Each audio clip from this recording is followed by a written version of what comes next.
ও ভাই 10 টাকা ভিক্ষা দাও ভাই।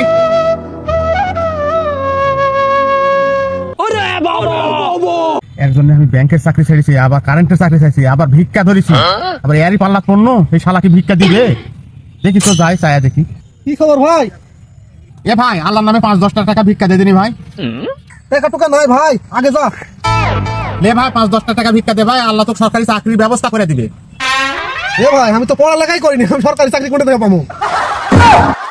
দে ভাই দে, আল্লাহ তোর ব্যবসা বরকত দিবে নি। ব্যবসা কি দিয়ে করবো? আমার কাছে ব্যবসার টাকাই তো নাই। দে ভাই দে, ভালো করে দোয়া করবো নি, ভালো দেখা বউ পাবনি। তুই আর কি দোয়া করবো ভাই, আমি ভালো দেখে বউ পাসনি, অন্যজনের সাথে ভাই কাছে লাগেছে। ইস দে বা দে, তোর আব্বা সুখী হবে নি। আমার বাপের জন্য তুই আর কি দোয়া করবো রে? আমার বাপ যাবজ্জীবন জেলত করে আছে। ধর শালা কুপাইতে, আল্লাহ তোর কাছে আর না লিয়ে আসা লাগে।